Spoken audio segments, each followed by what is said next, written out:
Bienvenidos a Vértice Internacional, soy Rina Musali, ya estamos listos para presentarles las claves de la política internacional.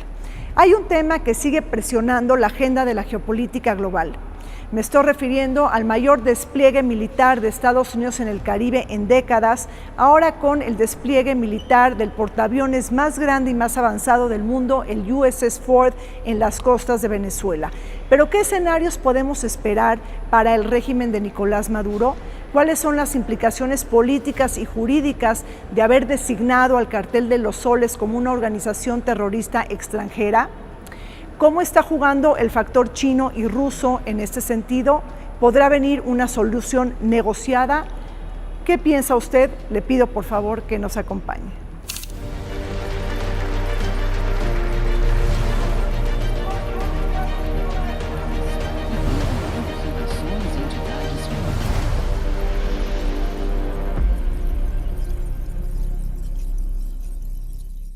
La política exterior de Estados Unidos hacia América Latina ha sufrido un viraje en el segundo mandato de Donald Trump, con el portaaviones más grande posicionado en el Caribe, el despliegue de más de 10,000 tropas, 8 buques de superficie de la Armada, submarinos y grupos de bombarderos coordinados por el Comando Sur de Estados Unidos, envían un mensaje contundente al régimen de Nicolás Maduro, acusado por Washington de encabezar el Cártel de los Soles, designado como una organización terrorista extranjera. Esta presencia militar refuerza la posibilidad de una campaña militar más amplia que pudiera incluir operaciones encubiertas de la CIA, ataques relámpagos contra laboratorios de drogas y ataques selectivos con drones y misiles por parte de las fuerzas especiales de la Unión Americana. Aunque una invasión terrestre a gran escala es considerada improbable por altos funcionarios, el uso de la fuerza se consolida como la principal herramienta geopolítica para negociar e imponer condiciones en la región. Venezuela sigue robando la atención de la geopolítica global. Estados Unidos está llevando a cabo el mayor despliegue de fuerzas aéreas y navales en el Caribe en décadas. Una maniobra que no solamente alerta al régimen de Nicolás Maduro en Venezuela, sino sacude a toda la región de América Latina. Para conversar sobre la actualidad venezolana nos acompañan desde el Museo de las Constituciones Pía Taracena Gut. Ella es analista internacional y profesora de la Universidad Iberoamericana. Bienvenida, Pía. Gracias, Rina, qué gusto estar aquí. Está con nosotros también el doctor Gerardo Maldonado. Él es profesor e investigador del CIDE y es director general del proyecto de las Américas y el Mundo. Bienvenido, Gerardo. Gracias de nuevo, muchas gracias. Y está con nosotros Eddie Barón Levy. Él es abogado y es un especialista en temas de seguridad nacional y estrategia. Bienvenido, Eddie. Gracias por la invitación, Rina. Gerardo, ¿estamos al borde de una intervención militar directa por parte de Estados Unidos en Venezuela? ¿O cómo interpretas el despliegue del portaaviones, el USS Ford, el portaaviones más grande de Estados Unidos en el Caribe? Bueno, claro que el mensaje es muy claro, es decir, que pueden intervenir. Están enviando todas las fuerzas necesarias como para poderlo hacer y enviando un mensaje de amenaza para que haya un posible cambio. Es decir, eso está ocurriendo sin duda y lo pones en muy buen contexto. Ahora, lo que continúe dependerá en realidad de muchas más cosas, es decir, todavía falta tiempo, no sé cuánto en realidad, hay algunos elementos como para poderlo saber, pero de tomar la decisión de efectivamente intervenir. Pero el hecho de que ya esté ahí obviamente manda un mensaje y además una reacción desde el propio régimen de Nicolás Maduro y además una reacción de tanto los aliados o más cercanos al propio régimen de Maduro como de quienes están en contra del propio régimen, que quizá no necesariamente están del lado del gobierno de Donald Trump, pero que sí no están, digamos, en esa posición. Es decir, sí mueve las cosas en la región a partir de un punto muy importante, porque Venezuela ha sido siempre muy importante para toda la región. Eddie, ¿estás de acuerdo? ¿Esto es una antesala de una posible intervención militar directa de Estados Unidos en Venezuela? Por supuesto, pero va más allá. No nada más es el mensaje a Venezuela, el mensaje es muy claro. A ver, hay que recordar lo que pasó con Noriega. A Noriega trataron de convencerlo que no querían entrar. Fue catalogado, hubo orden de aprehensión y una recompensa como narcotraficante. Ya está boletinado, por decirlo así, desde hace tiempo tiene orden de aprehensión, pero ella es como terrorista. Y la ley patriota, desde la ley patriota y otras tantas del Congreso y decretos presidenciales, permiten entrar, y que no se nos olvide, en México. Ese mensaje también es para México. Ayer fue Thanksgiving, Día de Acción de Gracias. Me sorprende algunas de las cosas que pasaron en México, pensando que iba a pasar de noche, por decirlo así. Y hoy en día en la mañana, el New York Times, el Washington Post, se encargaron de decir, una cosa es Viernes Negro, Black Friday, y otra es lo que está pasando. Definitivamente el mensaje es para Maduro, para el Congreso de Venezuela, y más que nada diciendo, no te reconocemos por ilegítimo. Y hay que recordar que también Brasil y otros países de Latinoamérica lo dijeron, nada más que se les olvidó. Pía, ¿cómo estás viendo esta operación Lanza del Sur de Estados Unidos? ¿Cuáles son los objetivos geopolíticos y estratégicos de esta propuesta de Trump? Sí, yo lo primero que diría es que es una redefinición de la seguridad regional. Nos decíamos hace rato que nos quejábamos que Estados Unidos no volteaba a ver mucho en ese sentido, sobre todo América Latina. Había una estrategia de dejar que cada país resolviera con cierta cooperación la cuestión del crimen organizado, de la seguridad, pero creo que Estados Unidos está poniendo sobre la mesa también un tema que se discute mucho a veces en las mesas de seguridad regional, que es si hay un enemigo común que es el narcotráfico, pues debería de haber como más cooperación regional en ese sentido. Ahora, aquí el problema es que Estados Unidos obviamente con Trump lo hace desde un punto de vista unilateral.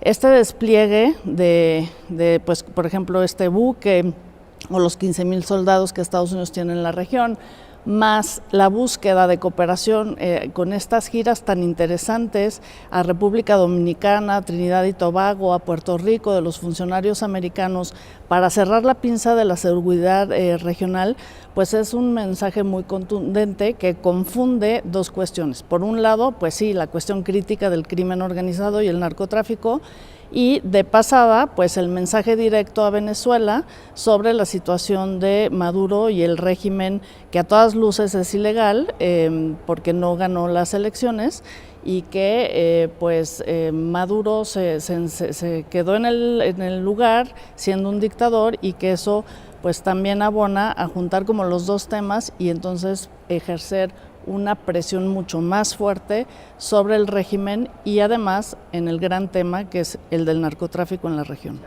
Y entonces, Gerardo, ¿cuáles son las opciones o el abanico de opciones militares que tiene abierto el establishment de Estados Unidos frente a Venezuela? Pues esto yo creo que lo va a marcar el propio Trump y la gente alrededor de él en términos de seguridad nacional y seguridad internacional. Es decir, estoy de acuerdo que yo creo que como dijeron, no es solamente ese tipo de intervención, y creo que hay muchos como elementos en términos de esa discusión. Es decir, lo que están diciendo, el argumento por el cual se está presentando, tiene que ver con el crimen obviamente organizado, digamos, la posible participación en cómo han categorizado a varios de los movimientos, incluso en Venezuela, y los grupos traficantes como terroristas, como para poder intervenir, aunque en muy buena medida en realidad esa intervención no tiene que ver solamente con esos elementos, sino tiene que ver obviamente con la naturaleza autoritaria, uno del gobierno, tiene que ver incluso con el intentar realinear a los otros gobiernos a favor o en contra y que se posicionen respecto al gobierno de Trump. Entonces, el primer mensaje obviamente tiene que ver con un asunto de seguridad, pero los otros tienen que ver con otras dimensiones que le interesan al gobierno de Trump. Y además una cosa muy importante, es decir, que las relaciones, yo creo que eso es un asunto importante con el pasado y sobre todo con ese gobierno de Trump, es que las relaciones que se tienen con Estados Unidos son bilaterales, es decir, que no ocurren en otros ámbitos y que además son casi con él. Es decir, que los otros elementos que pueden definir la política exterior de los Estados Unidos, del propio Congreso, otras partes del gobierno, distintas agencias, en realidad lo que está haciendo es que se tienen que concentrar en él y alinear a los gobiernos también del mundo, pero en la región muy clara que lo que va a ocurrir es con él y él con los propios presidentes. Eso yo creo que lo hace claro. Entonces, varios mensajes, Eddie, en materia de seguridad, de realineamiento geopolítico, pero ¿cuáles son las opciones militares que tiene abierta Estados Unidos? Por ejemplo, ¿qué te imaginas? ¿Operaciones de la CIA, un ataque relámpago? ¿De qué estamos hablando? Tiene mucho personal adentro. Te puedo adelantar que estamos a lunes, ¿no? No, en viernes. Creo que para la próxima semana vas a ver algo que dijo Trump, que dijo, bueno, dejo la puerta atrás abierta. La información que yo tengo es que él quería 1 año más, 2 años más quedarse y Estados Unidos le dijo, no te quedas. Pero hay un punto adicional que no estamos viendo. Bueno, 2, en mi opinión. 1, por decirlo así, el realignment que está pasando en Latinoamérica, República Dominicana, hasta Honduras, Lula, presidente izquierdista que está hacia el centro, y perdón la palabra, pero no pela, no mucho a Venezuela. Bueno, hasta Petro, ¿no? Porque Petro sabe que él va a ser el próximo. Ahí está su hijo en la cárcel en Florida. ¿Cuál es el mensaje a China y a Rusia? Porque lo primero que hizo Maduro es, te invito a que me vengan a poner misiles. Y Estados Unidos nunca dijo, oye, no entres, le está diciendo, esta parte es nuestra. Es el viejo adagio que nos ha ofendido para los mexicanos, de que somos el patio trasero de Estados Unidos. Y sí lo somos, aunque en palabras quieras decir la zona hemisférica de seguridad, la zona de intereses vitales, México, Latinoamérica, Venezuela, porque Venezuela está exportando, hay que recordar también, terrorismo a través de Hezbollah y otros también. Entonces el mensaje está claro, no lo vamos a tolerar, y aunque esté China adentro y Rusia, vamos a proceder. Es el mensaje que creo yo que los países renuentes van a tener que entender. Estamos regresando a lo que era esto es tuyo, esto es mío, con modificaciones. Claro. ¿Y cómo lo estás viendo, Pía? Sobre todo, ¿cuáles son las armas que tiene Estados Unidos para proyectar este poder? Es decir, ¿cómo lo va a materializar en términos militares? ¿Qué te estás imaginando? ¿No? ¿Un ataque relámpago, un ataque a un narcolaboratorio? O sea, cuando hablamos de esto, ¿qué te imaginas? En el caso de Venezuela. Sí, o sea, de un ataque militar a Venezuela. O sea, ¿qué opciones hay abiertas en la mesa? Todavía es muy difícil porque, por ejemplo, si ves las encuestas, 70% de la población estadounidense no quiere una intervención militar. Está, como bien decían, la presión de China y Rusia, que también han armado de alguna manera a Venezuela, por ejemplo, con drones, o los préstamos de China que sirve a Venezuela para estar a flote, igual la presencia iraní. También con cuestiones militares y de entrenamiento. Entonces, lanzarse a un ataque así, pues sí te conflictúa, obviamente, con estos países, Irán, China, Rusia, obviamente con tu propia población, que Trump no tiene todas las cartas dominantes adentro, Estados Unidos adentro también tiene muchos conflictos. Y pues ir contra la poca popularidad de voy a invadir para tirar a Maduro es muy difícil, ¿no?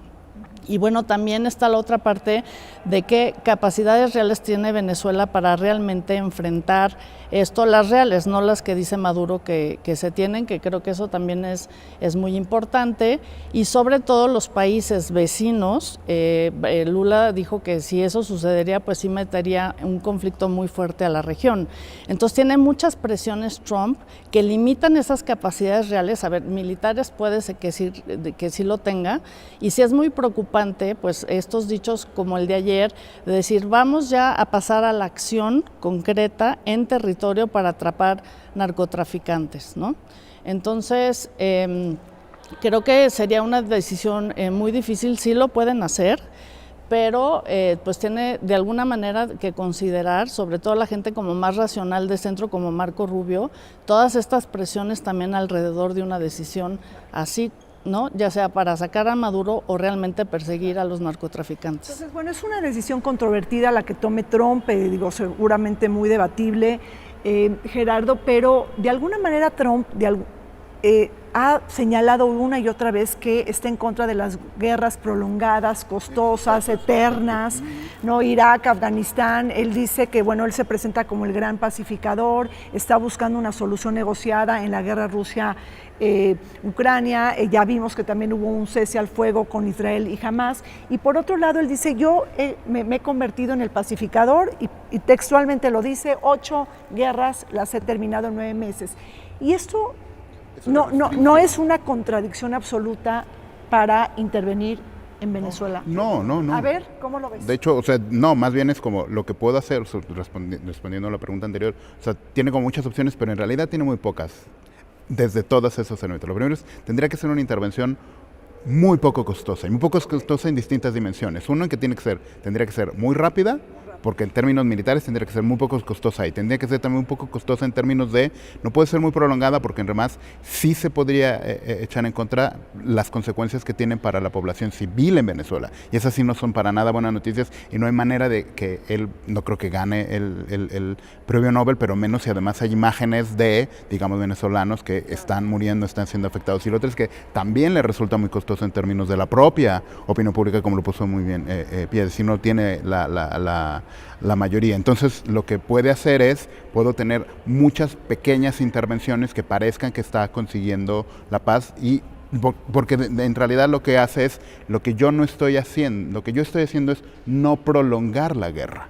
No es que promueva la paz, sino lo que está haciendo es que en las situaciones en donde existe conflicto, terminar las situaciones de conflicto, no por la paz, sino en realidad como intentar reducir la guerra y los costos de la guerra. Entonces, en otras palabras, atacar Venezuela sería una opción, Eddie, sin desplegar una fuerza de ocupación. Claro, mira, lo que yo creo que va a pasar, que es muy factible, ya tienen gente adentro, de la CIA, de inteligencia y de la oposición. Entonces, lo que van a hacer es, van a mandar, yo creo que ahí tienen, ojo, los Tomahawks, que van derechito al centro, y lo que van a apuntarle es, y en esa no lo puedes parar, ni con los drones lo puedes parar, a los donde están las oficinas generales del comando que está apoyando a Venezuela, saben dónde están los militares que no lo están apoyando, para que llenen ese vacío, y van a desplegar 2 F-35 en 2-3 lugares.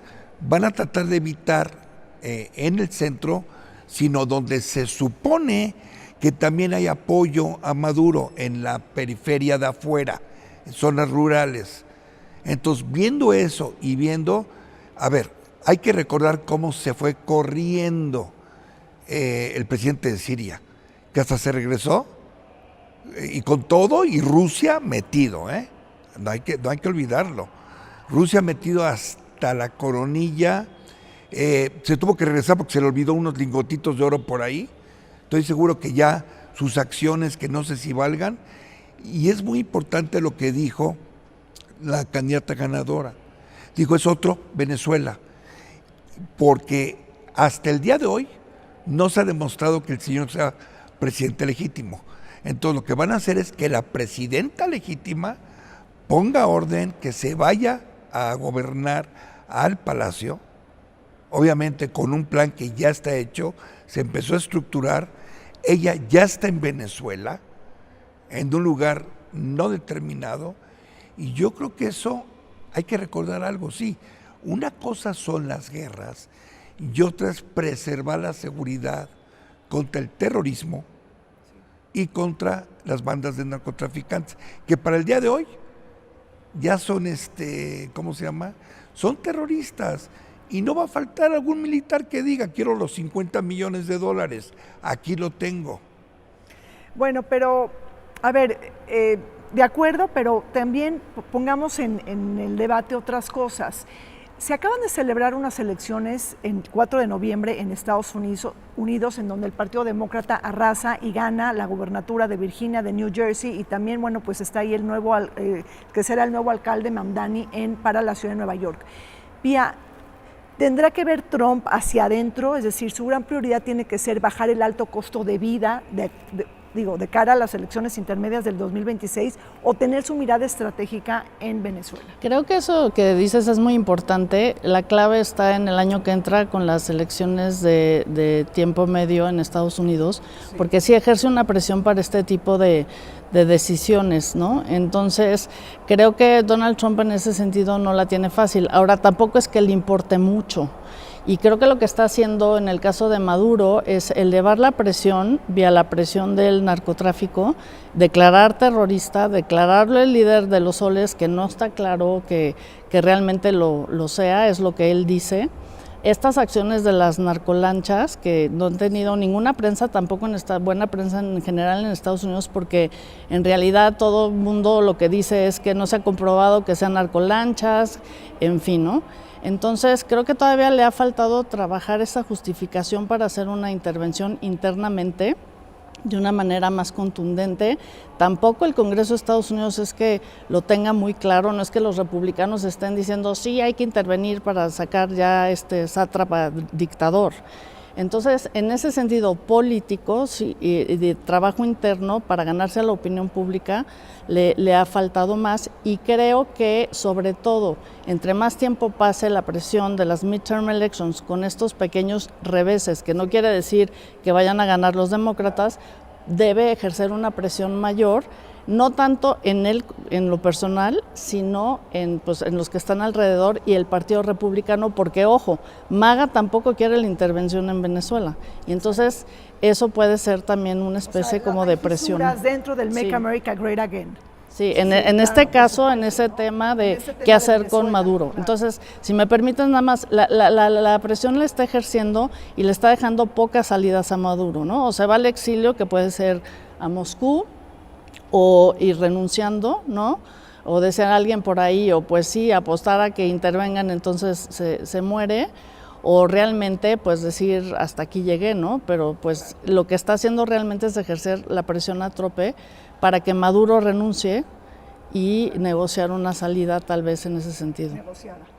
Bueno, pues así es, Venezuela está atravesando uno de los capítulos más tensos de su historia reciente. Hacemos un corte, volvemos.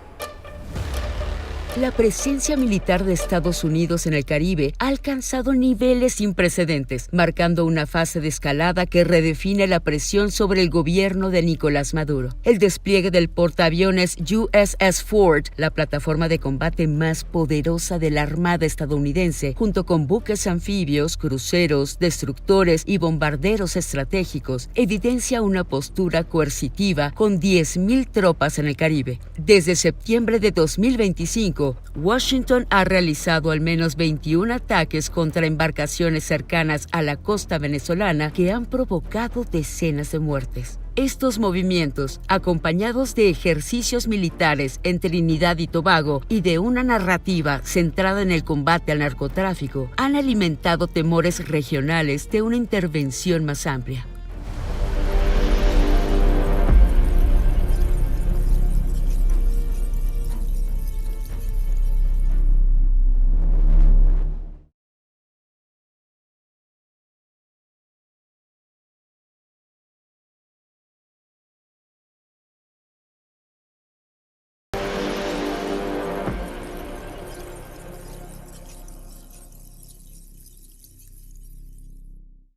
El gobierno de Trump ha intensificado su política de máxima presión sobre Venezuela mediante la operación militar Lanza del Sur, una iniciativa hemisférica contra el narcoterrorismo que agrupa tanto a grupos armados colombianos como a estructuras criminales venezolanas bajo la categoría de organizaciones terroristas extranjeras. Esta estrategia combina acciones militares como ataques letales a embarcaciones venezolanas acusadas de transportar drogas, junto con sanciones económicas y acciones judiciales para aislar a Nicolás Maduro. A ello se suma una intensa campaña comunicacional que refuerza el cerco internacional. Hasta el momento, Washington ha buscado conformar una alianza latinoamericana de apoyo para combatir el narcoterrorismo y designar al Cártel de los Soles como organización terrorista. Este esfuerzo ha encontrado eco en Ecuador, Argentina, Paraguay, Perú y República Dominicana, aunado al hecho de que Guyana, Trinidad y Tobago, junto con Panamá, respaldan la estrategia antidrogas de Washington. Estamos comentando sobre la operación militar más grande de Estados Unidos en los últimos años en el Caribe. Y bueno, pues aquí estamos en esta mesa de análisis también analizando sobre todo el tema de Venezuela. Gerardo, Estados Unidos justifica sus acciones militares para proteger su seguridad del narcoterrorismo del hemisferio occidental. Así lo plantea Donald Trump y los países de América Latina, bueno, pues rechazan una intervención, una posible injerencia como debe de ser. Pero yo te pregunto, ¿es el crimen organizado transnacional el principal problema de América Latina? Es sin duda uno de los principales temas, o sea, no me queda la menor duda. El asunto es que como los problemas nacionales de todos los países en realidad son internacionales. ¿A qué me refiero? Es decir, el tema del narcotráfico y el crimen organizado está obviamente relacionado con otros asuntos que también son internacionales, es decir, eso tiene relación con los procesos de migración, por ejemplo, o sea, está asociado en eso, con problemas en términos de cambio climático, porque eso cambia en realidad las condiciones para todos, está también relacionado incluso con la naturaleza política de los propios regímenes. Entonces, claro que yo creo que es una muy buena justificación en el caso de Venezuela, aunque quizá lo que tienen detrás es una posibilidad, es más bien como la naturaleza del propio régimen, y digamos, eso empata muy bien con una forma en la cual desde Estados Unidos lo pueden hacer. Lo pusiste muy bien en eso, es decir, en realidad la razón tiene que ver con nuestra propia seguridad, y que ese es un argumento que pueden utilizar, pero tiene que ver con qué consecuencias tiene para migración, para el propio comercio internacional. Claro, y para la estabilidad de los países. Eddie, y bueno, tú que eres abogado, ¿cuáles son las implicaciones jurídicas de haber declarado al Cartel de los Soles una organización terrorista extranjera? Bueno, la ley americana se envuelve desde la raíz es la ley patriota, pero hay muchas otras. Tienes, por ejemplo, la que se llama The Drone Kingpin, que si eres jefe de un cartel, eres un kingpin, o sea, eres un cabecilla. Vienen cuestiones de otros decretos que el Congreso pudo haber revocado y no lo hizo. Que es un problema para los demócratas también, sí. Porque hay que recordar que la seguridad, ve lo que pasó en Washington en días recientes. Mataron a 2 agentes de la Guardia Nacional, eso inquietó a mucha gente. Entonces, ahorita Trump está jugando está tocando el violín tal cual, desafortunadamente para algunos, afortunadamente lo sabe tocar. Jurídicamente, el Congreso puede ir a los juzgados para decir que hay un exceso. Aquí hay un debate. La ley de poderes de guerras en el extranjero es la famosa War Power Act, con ser comandante en jefe. Y el problema que tienen los demócratas es que varios demócratas, entre ellos Obama, por ejemplo, hizo una operación adentro de Irak, no pidió permiso, informó. Ahorita es lo que está haciendo Trump. Esta ha sido una guerra entre congresos demócratas y republicanos y presidentes demócratas y republicanos. No es que Trump se esté pasando las leyes, como en algunos países, a como quieran interpretar sus leyes o la Constitución. En este caso en específico, la ley da claridad de lo que puede hacer. La ley patriota no ha sido revocada, no ha sido modificada. Es la raíz de todas las demás, entre otras leyes que está pasando contra la corrupción, contra la cleptocracia. Ahora, ¿qué va a pasar? Yo me pregunto, porque creo que esta pregunta no la hacen muchos los mexicanos. México está quedando aislado. ¿Con quién vamos a estar? ¿Con Nicaragua? ¿Con Cuba? Tú acabas de decir algo que es cierto. Esta crisis, si la llamamos así, este conflicto, no se había dado en Latinoamérica y en el Caribe desde la crisis de los proyectiles de los cohetes cubanos, ¿ok? Desde Kennedy, cuando tuvieron que decir a Khrushchev, retira los cohetes y los barcos. Rusia ha estado callada. China no ha dicho nada más, pues háganlo en paz, ¿no? Sí. ¿Por qué? Porque por el otro lado está el problema de las tarifas. Es como le está jugando Trump, en parte a seguridad nacional. Va a ser muy importante la decisión de la Corte Suprema de Estados Unidos respecto los aranceles. a los aranceles, que son los tariffs, ¿no? Ahora hay una pequeña división entre los conservadores que digan si eso no es. En este aspecto, a mí lo que me preocupa es la respuesta de México, que ha sido, me quedo callado, a hacer mutis. Ahora, ¿qué ha pasado con los movimientos que ha habido? Yo sí directamente le achaco, si se le dice comúnmente los términos, lo que ha pasado, los cambios, los carteles de México, la muerte del presidente municipal en Michoacán, que fue noticia de 8 columnas en el New York Times, en el Wall Street Journal. O sea, si creemos que en México nadie nos ve, no pasa nada, sí, yo le invito a esa gente que consigan muy buenos abogados, porque no nada más va a ser revocación de visas, van a ser cargos que ya están en acusaciones selladas y como copartícipes ayudando a carteles en otros países, como España.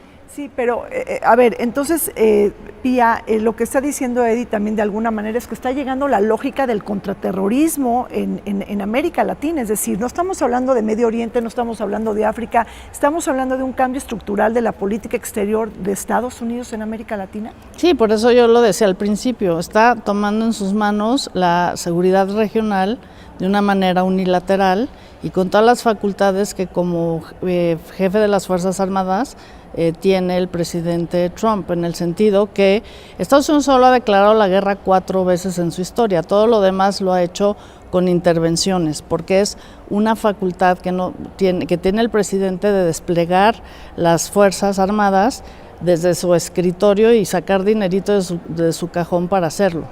Entonces, creo que esto pues sí lo empodera mucho y por eso en ese sentido yo creo que sus declaraciones cobran mucho más peso, porque sí lo puede ser. Si mañana se le atraviesa algo y amanece con el cuerno cruzado, perdón la expresión, y decide bombardear un laboratorio en Venezuela, lo puede hacer, ¿no? Entonces creo que esto también es muy importante porque esa unilateralidad en la visión de la seguridad regional con ciertos socios en el Caribe, como decíamos, de República Dominicana, etcétera, que lo están apoyando, pues sí ejerce una presión muy fuerte. Ahora, creo que también en el sentido de estas otras potencias, cómo juegan en esa visión, sí, es dejar de alguna manera, no creo que China y Rusia se metan mucho, sí felicitan a Maduro en su cumpleaños, dicen que no lo van a dejar, Europa tampoco quiere la intervención, pero en el juego geopolítico mayor, obviamente le están dejando el terreno en su región, ¿no?, a Estados Unidos, para pues ejercer la presión o diseñar una política regional como le convenga a Estados Unidos hasta cierto punto. Bueno, y en todo este berenjenal, Gerardo, Eddie, también Pía, ven una posible salida negociada, es decir, ven una posibilidad de dar ciertas amnistías, salvoconductos al círculo íntimo de Maduro. O sea, ¿qué se están imaginando? ¿Se podría ir Maduro a Rusia, a Turquía, a Bielorrusia, a Nicaragua? ¿De qué estamos hablando? Bueno, tiene que ver con la propia naturaleza del régimen autoritario en Venezuela. Uno de mis colegas, Gerardo Sánchez Náteras, decía que uno de los posibles antecedentes, porque esto sí es muy nuevo, obviamente es demasiado reciente, era que estaba también, y que lo dijo muy bien Eddie, el caso de Noriega. Él decía, no va a ser el caso como de Noriega, que fue muy fácil, sino a lo mejor esto ocurre como Libia por la naturaleza del propio régimen. Eso, en ese sentido, si ese es el caso, tendría que ser un asunto con mucho más negociado, como con más transición. El problema es que tanto eso podría ocurrir. ¿Qué va a hacer Maduro? No creo que, siendo quien es, tendría que quedarse en la región, porque en realidad eso le mete presión a los países de la región que yo creo que no estarían tan dispuestos a, en realidad, hacerse cargo de ese costo. Y no creo que ninguno de los países tenga la capacidad como para tomar el costo de recibir a Maduro. Imagino, y yo creo que en el caso de intentar hacerlo como rápido, poco costoso, una de las opciones que dijo Pía, que eso puede ser una intervención rapidísima, en donde en medio de todo eso, de hecho, acaben con ese dictador. Y creo que tanto para Estados Unidos como para los demás es mucho menos costoso, de hecho, si eliminan o desaparecen a Maduro. Y la otra también es que cuando entre, que va a ser, es nada más un asunto de tiempo, la presidenta electa, que ella quiera, en bien de Venezuela, decir si perdona, no perdona, pero de que se va Maduro, se va algunos de sus cronies, ¿no? Los títeres también se van a ir. Aquí viene lo interesante. Pero María Corina Machado no estuvo en la boleta electoral, estuvo Edmundo González, ¿no? Porque Eso no también la dejaron. bueno, estuvo inhabilitada como operadora, políticamente, pero iba de segundo. exacto. Claro, pero va a entrar entonces el presidente, igual va a decir, Sí. vamos a hacer elecciones limpias para que se vea si tenemos o no el respaldo popular. Pero lo que va a hacer es invitar, presidente, lo dice muy bien, a Estados Unidos a hacer alianza estratégica.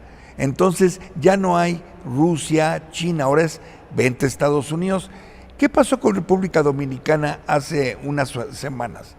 Que México dijo no voy a ir.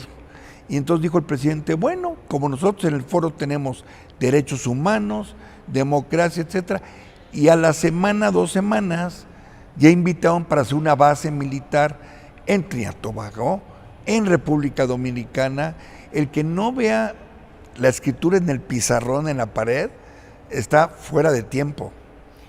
Bueno, hace rato, Pía, comentaste sobre la posibilidad de despertar el caos si también de alguna manera cae Maduro. Digo, hablemos de los remanentes de las guerrillas en Venezuela, la activación de los carteles. Puede venir una especie de desenfreno, de un desacomodo del statu quo que pueda terminar en una guerra civil. Eso es muy importante de cómo lo van a hacer. Hay un pendiente que es algo que Trump quiere, que es una entrevista cara a cara con Maduro, obviamente por teléfono, no creo que se vean. Yo creo que para seguir la presión de que el escenario más viable podría ser que se fuera él, pero ¿qué pasaría con los militares? O sea, puede llegar la oposición a tomar posesión, pero cierto sector militar tal vez no va a estar de acuerdo. Y luego, si despliegan todas estas armas que dice Maduro en la población para la defensa, que él dice que tiene 8 millones de soldados, ¿qué pasa si esas armas más bien las controlan pues todas las guerrillas que tienen o los grupos criminales? Entonces la inestabilidad interna en Venezuela se puede venir muy duro, que no creo que se resuelva solo con lanzar elecciones, que es interesante el posible escenario, pero el control de la seguridad propia de la misma Venezuela, al quitar la tapa de la olla express, eso puede pues reventar en muchos sentidos. Entonces, creo que viéndolo así, tal vez a Maduro le conviene más en términos del victimismo, la negociación, pero en términos de retórica, pues también decir que me está invadiendo Estados Unidos y entonces realmente generar un caos justo para prolongarse o en el poder o prolongar el conflicto. Entonces el escenario es bastante complicado en realidad. Sí. O sea, no nada más es entrar y sacarlo, sino puede esto generar una guerra de baja intensidad y se puede generar todo. Dejar el medio vacío, porque cuando los extremos están acá y el medio se llena, yo creo que es lo que están construyendo. Y hablando con ciertos sectores militares, hay que recordar que no todos los militares están en la cúpula, pagados por Maduro. Muchos, yo creo que aman a su país en Venezuela y están dispuestos porque están hartos. Yo creo que el elemento es sí. todos los venezolanos que están fuera. La importancia los que va a 8 tener millones, absolutamente ¿no? de los la venezolanos diáspora en la en diáspora. ello. Ahora, Claro. lo que es inminente es que al régimen no le queda mucho tiempo con tanta presión. Con tanta presión. Sí. ¿Y cómo entonces se está acomodando políticamente América Latina frente a esta coyuntura? Tenemos una América Latina unida, dividida, de alguna manera los 8 millones de venezolanos en la diáspora generan a Venezuela como un vecino disfuncional. Es decir, ¿cómo se mueve la alianza geopolítica frente a los actos de Estados Unidos? Yo creo que el propósito es que de hecho no haya ninguna alianza, ninguna coordinación entre los países de América Latina y que más bien en medio de esto todos tengan que tomar una posición respecto y con Venezuela y también con Estados Unidos. Es decir, yo creo que habrá por lo menos 3 posibles, que además son las que existen. Es decir, aquellos que están del lado de, digamos, de Venezuela y más cercano al propio régimen, que cada vez son menos porque se vuelve muy costoso, los otros que están en la posición, digamos, en contra de el régimen de Maduro sin necesariamente estar a favor de Estados Unidos, aunque eso va a ser obviamente interpretado como estar a favor de Estados Unidos, y los que se quedan en medio como de nosotros no vamos a hacer nada y intentar reaccionar, que no es muy lejano a lo que ocurre en este país. Ahora, Hay que recordar las reservas probadas de Venezuela de petróleo, porque con tanta reserva, con tanto apoyo a guerra, a grupos subversivos, Maduro lo ha hecho de los países más pobres de Latinoamérica. Entonces, la misma gente que se habla, que tiene 8 millones, yo lo dudo altamente, o que digan, ¿sabes? Quiero un Venezuela mejor para mi familia y no estar viviendo de botes de basura o de un bono que me den cada mes en cola, que no haya luz, que no haya salud, etcétera. pues así es, los indicadores socioeconómicos en Venezuela están en declive y bueno, tenemos un punto de inflexión muy importante en las relaciones entre Estados Unidos y América Latina con el tema de Venezuela. Hacemos un corte, regresamos. La decisión del Departamento de Estado de designar al Cártel de los Soles como organización terrorista extranjera refleja la profundización de la estrategia de la administración Trump, que ahora vincula directamente al gobierno de Maduro con estructuras de narcotráfico transnacional. Esta narrativa ha sido acompañada con otras medidas agresivas, como el incremento de la recompensa por Nicolás Maduro a $50 millones, la autorización a la CIA de llevar a cabo operaciones encubiertas y el despliegue de poder naval para interrumpir presuntas rutas de narcóticos. Algunos analistas advierten que la designación del Cártel de los Soles funciona tanto como herramienta de presión política como elemento que justifica una posible campaña de cambio de régimen.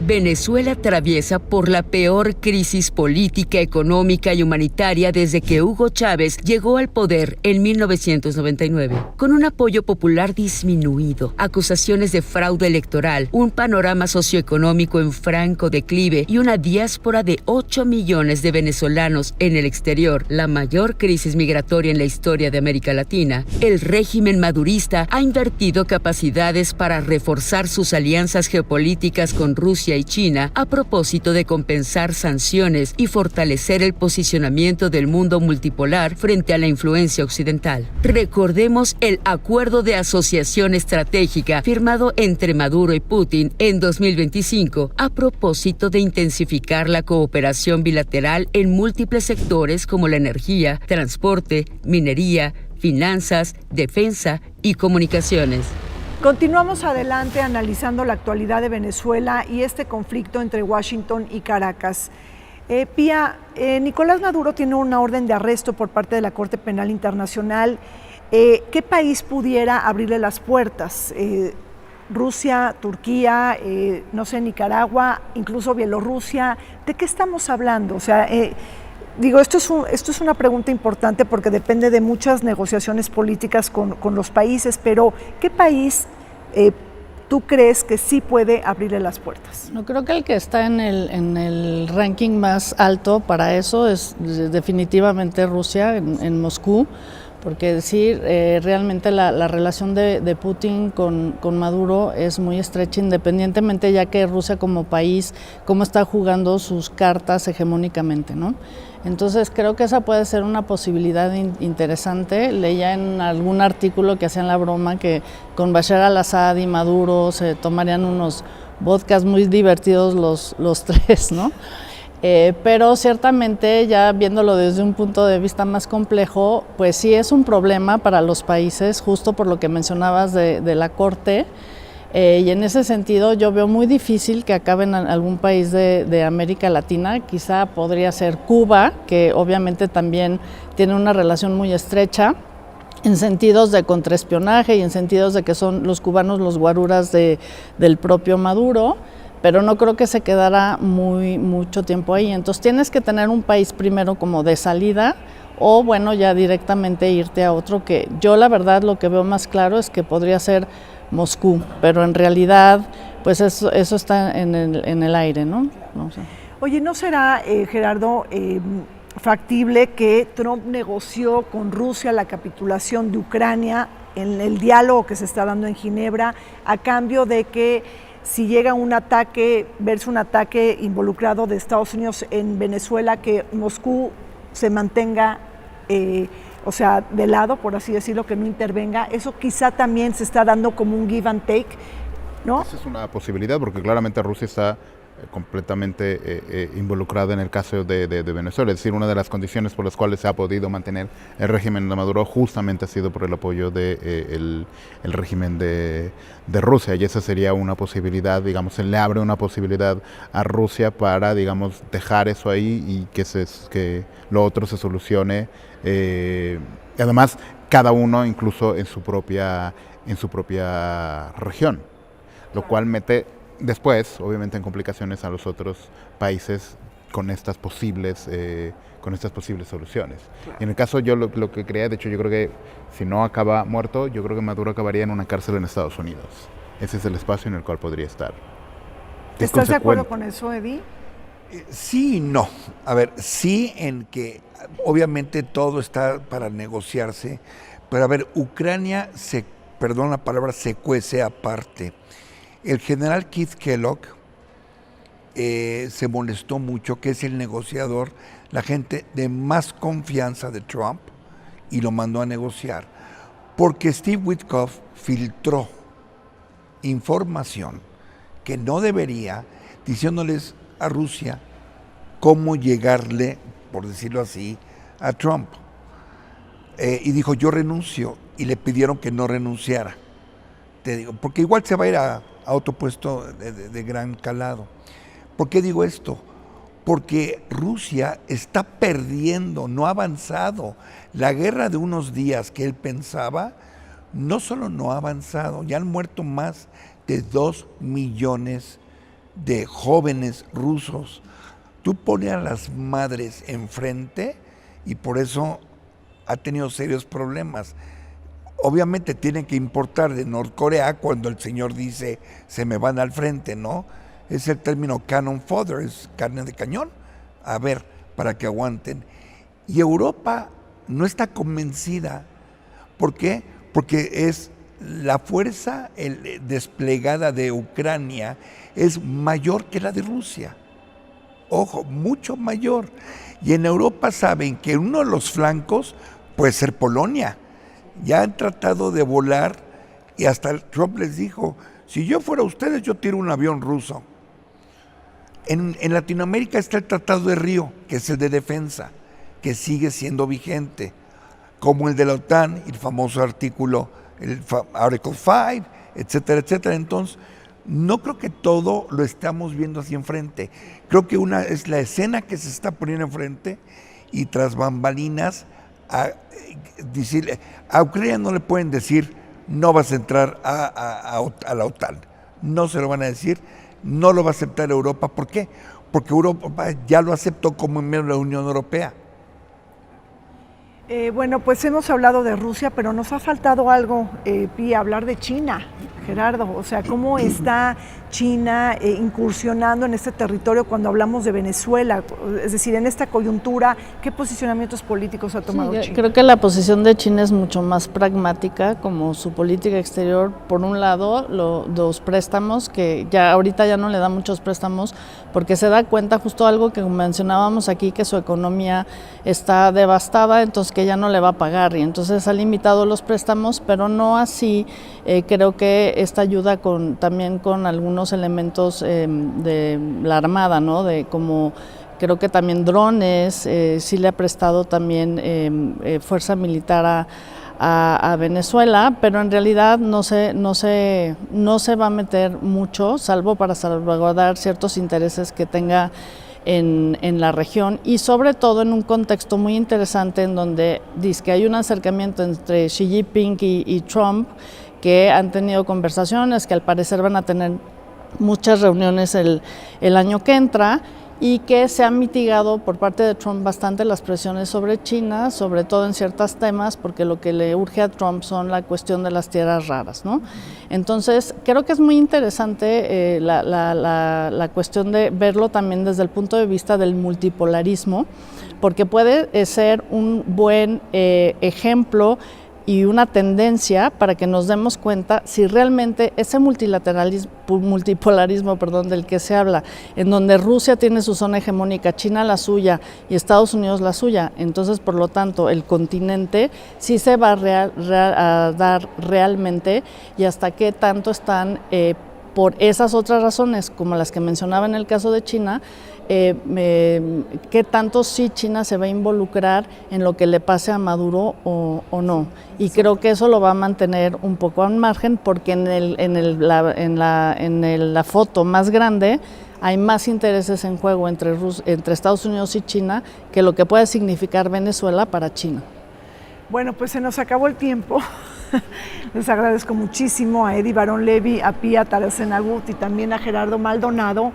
Y bueno, pues sí, tenemos ahí pues grandes asignaturas pendientes para el caso de Venezuela, pero está trastocando la relación hemisférica, ¿no? Es decir, esta relación entre Estados Unidos y América Latina. Hacemos un corte, regresamos. La geopolítica venezolana se ha convertido en un nodo clave donde convergen los intereses de Rusia y China, cuyos respaldos constituyen pilares esenciales para la supervivencia del régimen de Nicolás Maduro en medio de la creciente presión de Washington. En mayo, Maduro y Putin firmaron un tratado de asociación que amplía la cooperación militar, energética y financiera. Paralelamente, China ha profundizado su respaldo diplomático y económico sin ofrecer nuevos préstamos masivos, pero priorizando acuerdos productivos y de continuidad comercial. Este entramado de alianzas opera como contrapeso directo al asedio estadounidense, garantizando a Maduro un flujo de apoyo y margen de maniobra frente a las presiones externas. Llegamos al fin de Vértice Internacional. Zorrina Musali, me despido de ustedes, no sin antes agradecer al Museo de las Constituciones por todas las facilidades brindadas para grabar. Nos vemos todos los martes y sábados en Vértice Internacional.